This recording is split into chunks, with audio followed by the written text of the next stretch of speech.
Well, here we go again with another in the seemingly endless set of the Sounds of Long Distance programs. Actually, there really is a limited number of these because there are only so many sounds I'm going to cover. Unfortunately, I do intend to say everything I need to say so that you could listen to the unnarrated long-distance tapes and pretty much understand what's going on. Of course, by the time you've heard as much of this as it takes to explain all of that, you'll probably be so tired of the old sound of long distance that even the thought of... Excuse me a sec while I, Hello? Hello. Well, what do you know? It's, I'm John Davis of the telephone company. Right. Well, Mr. Davis, why are you calling? I'd like to tell you about your long-distance calls. Uh-oh. And I hope you will continue to dial out-of-town calls whenever you can. You're kidding, right? You dial long distance every night and all day Saturday. Yeah, but... And all day Sunday. Yeah, that's true, but you see, there's and station calls are cheaper than calls which require the service of an operator. That's true, but I'm actually not too concerned about the cost of all these calls because, you see, they don't go... I'd like to tell you about the even cheaper station-to-station calls and the thriftiest calls of all. Oh, you must mean the calls that don't go through, right? You can dial long distance almost as fast as a local call. Nice of you to notice. I actually do a pretty good Dixie, too. Oh, sorry. Go ahead. You have seen how easy it is to dial your long distance calls cheaper. You mean like that? And station-to-station calls are 1/3 cheaper than person-to-person calls. You mean person-to-person calls are even higher? Yow. I mean... Yeah, that's expensive. Well, anyway, John, it's been good talking to you. I have to go right now. I'd like to tell you about local calls. Sorry, John. I really got to run, man. Goodbye. Goodbye, and I hope you'll use our long-distance service often. You know I will. Got to run, man. And happy dialing. Yeah. Anyway, see you later. You know, I hope you will continue dialing. You can dial local calls, station calls, and person-to-person calls. Jeez. All right, John. Wow. Well, fortunately, he is probably calling from a number 1 ESS, which means that he will time out in about 10 seconds after I hung up. In fact, let's see if... You know, next best to being there is talking there by long distance. Nope. Okay, so he's either on number 5 crossbar or a camera system, and the timeout on those is 20 seconds. Anyway, seemed like John was pretty much sticking to the script there. It's kind of sad in a way. Here he thinks I'm such a great long-distance customer, and all I'm really doing is dialing calls that don't go through on purpose, tens of thousands of them, just with the tape running, and of course they don't get any revenue from those calls because they don't answer and stuff. You don't think he was, being sarcastic, do you?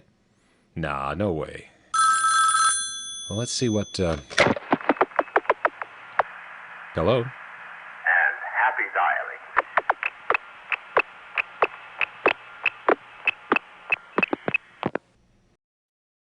That was actually a Southwestern Bell recording, which was on the number that they published in the local directories to give a specific example as to how to call long distance. In the directory it said, for example, to call 666-1212 in Amarillo, dial 1, then area code 806, then 666-1212.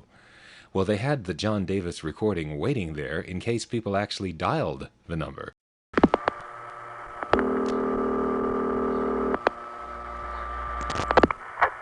Hello. You have correctly dialed the long-distance test number. I'm John Davis of the telephone company, and you're hearing me on a recording. You have seen how easy it is to dial your long-distance calls, and I hope you will continue to dial out-of-town calls whenever you can. You can dial long distance almost as fast as a local call, and station-to-station calls are 1/3 cheaper than person-to-person calls which require the service of an operator. I'd like to tell you about the even cheaper station calls between 6 p.m. and 8 p.m. every night and all day Saturday, and the thriftiest calls of all between 8 p.m. and 4:30 a.m. and all day Sunday. I hope you'll use our long-distance service often. You know, next best to being there is talking there by long distance. Goodbye, and happy dialing. Here's a similar one from South Central Bell. You have just dialed a direct distance call to Houma, Louisiana. telephone number 876-9024. To complete a call to a city within your DDD area, dial 1 plus the 7-digit number. To dial calls outside of your DDD area, dial 1 plus the area code plus the 7-digit number. Complete dialing instructions and a list of area codes may be found on the front of your telephone directory. We hope you will enjoy direct distance dialing. It's fast, it's fun, and much less expensive. Thank you. Now, Southern Belle had two recordings. They were both very brief. One in Jacksonville on the code 337. Direct distance dialing is fast, easy, and economical. Follow the directions in your local telephone directory, and please dial carefully. This is a recording. And the other in Atlanta on the code 260.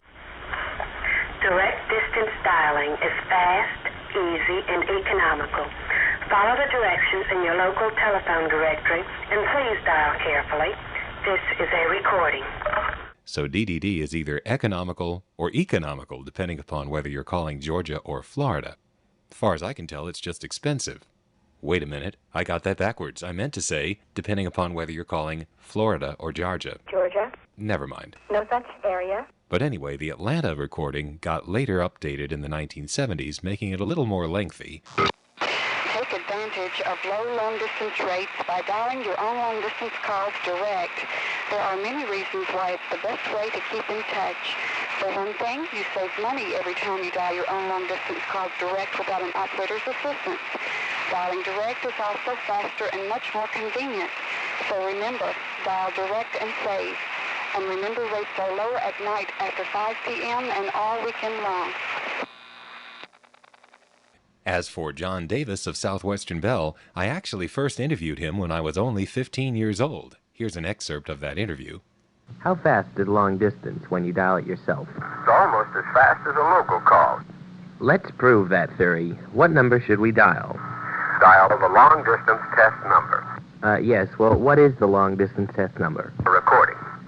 Yes, I suppose it would be a recording, but what is the number? 6868844 Okay, it's stupid, but like a bad movie that people love to see again and again, it became sort of a classic, even to the point of our prompting operators to say phrases from it. Long distance test number. What is that? A recording. What is the number? 6868844 What? I can't dial it till I know the number. Now, could you tell me the number? I'd like to tell you, Fine, then why can't you? I'm telephone company, and you're hearing me on a recording. What's a recording? The long-distance test number. Well, what is the number? 6868844 844-8644? Please repeat the number you are calling to the special operator. You're dialing too many numbers. That's right. Either you have a number or you don't. Now, could you tell me the number? But what is the number? What is the number? Not you again. You're playing with a phone, huh? You damn stupid ass. You come back here again? What you've just heard is an example of using editing to pluck the pearls of humor from what is really the slop of asininity that the original tape is. And the original tape is more cringe than funny. So I pulled the good parts out and we can laugh, but I have said before that we shouldn't have done that to operators just because it wasn't fair. They had to stay at their switchboard no matter what kind of crap we gave them, whereas when we were done playing, we could just hang up. Now, there's one more place on my tapes where John Davis shows up, the real recording, and that was on that seemingly magical night on that Hempstead conference, where there was an operator from Puerto Rico on the line. She had a double connection such that her voice arrived twice because one trunk was perhaps more direct than the other one. Maybe one was satellite and the other was an undersea cable. But anyway, every time she would say something, it was doubled. And meanwhile, the people on the conference were echoed. And so one of the things I did was ask her to call up John Davis. She's dialing it up. Where's she from, Puerto Rico? Yeah. Hey, Evan. What? I wonder how a PA would come out of this. Not well. Wait, listen. Hello. You have correctly dialed the long-distance test number. I'm John Davis, telephone company, and you're hearing me on a recording. Oh my God!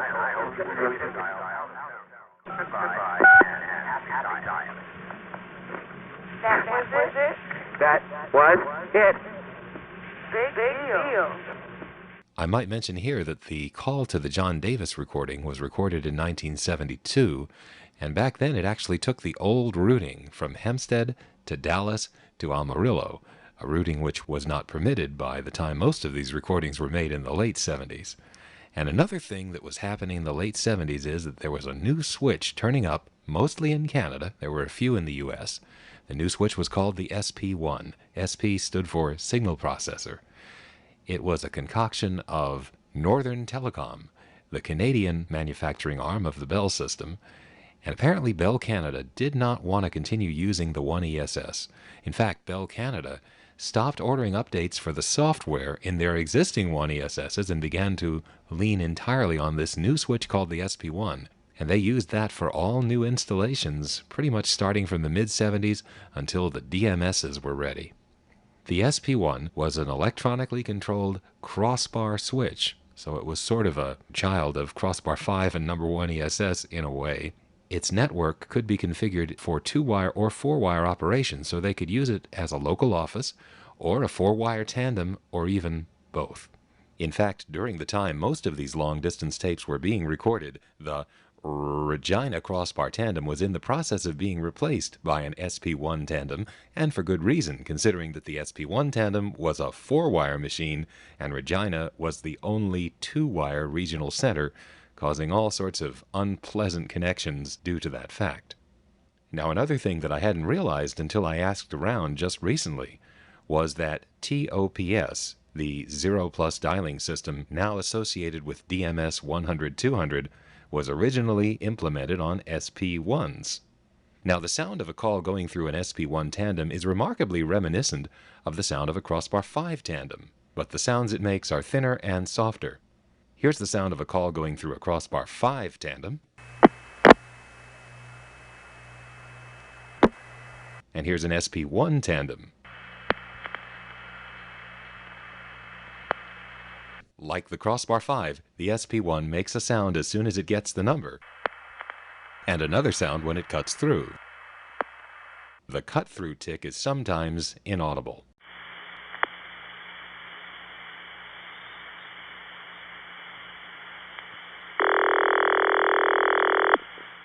Here are 2 calls to Manitoba, and the route is Hempstead, 5166, White Plains 4A, 9141, Winnipeg 4A, 2042. the Brandon, Manitoba SP1 tandem, which dial pulses 7 digits into what is probably the old Brandon step tandem to arrive at a small tributary in Wawanesa.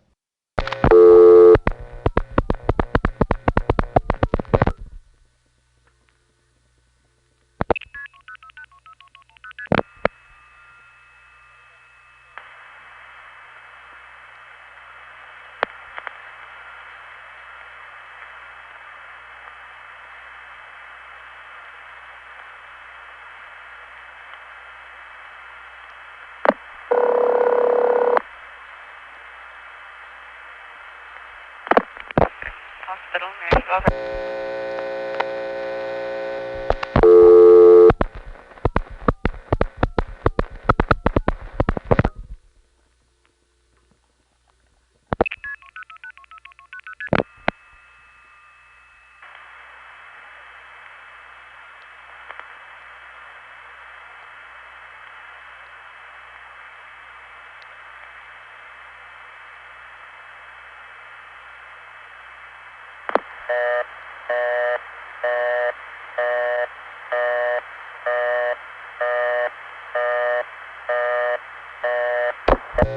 I'll play that first call again and say the name of each office as we cut through to it.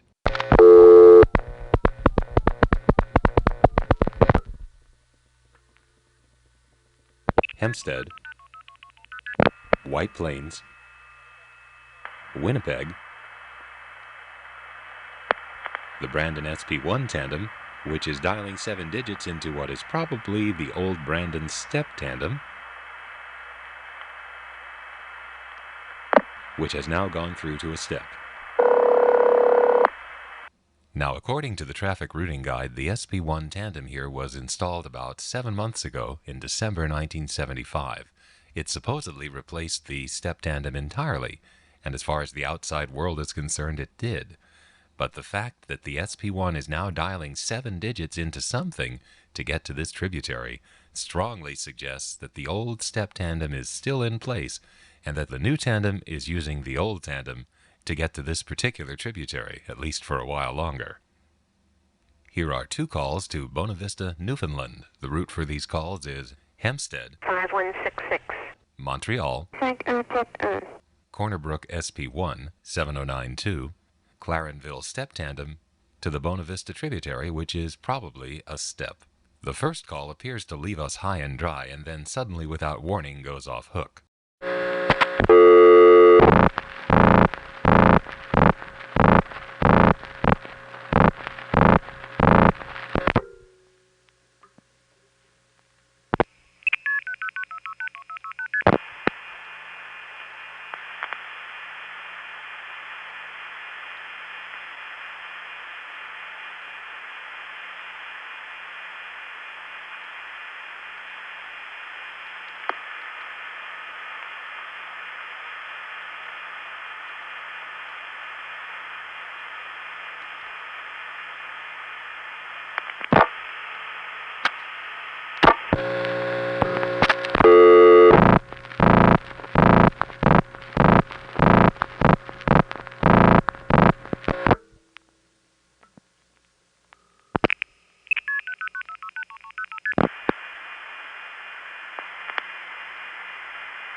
The next call goes to a recording in the Thunder Bay SP1 tandem via Hempstead, Toronto 1, 4162. to Thunder Bay, which gives a P recording, as in your call did not go through. If you listen carefully, you can hear there's a lot of intelligible crosstalk on this call, and why that happens, I don't know.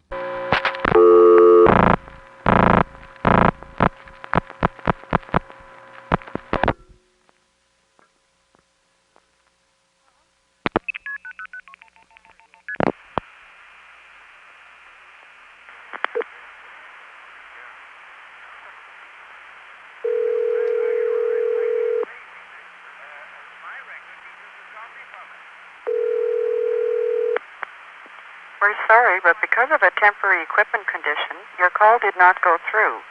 Will you please hang up and try again? This is a recording, 8074. We're sorry, but because of a temporary equipment condition, your call did not go through. Will you please hang up and try again? This is a recording, 8074.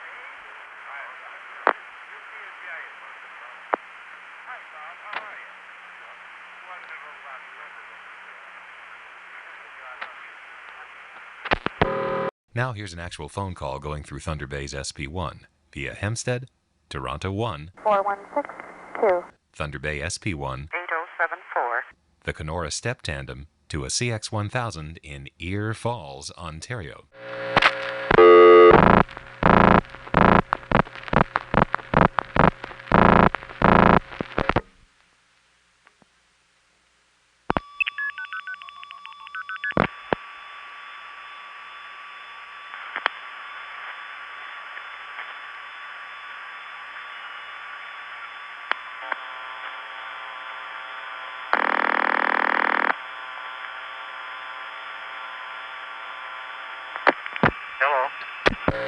There was another call to Ear Falls in Part 4 of this series, that time to a double ringing number. Hello. Now, I don't have many recordings of calling SP1 end offices, but here's one via Hempstead, Atlanta 1, 4042. Chattanooga Crossbar Tandem 6155 to Lafayette, Georgia's SP1.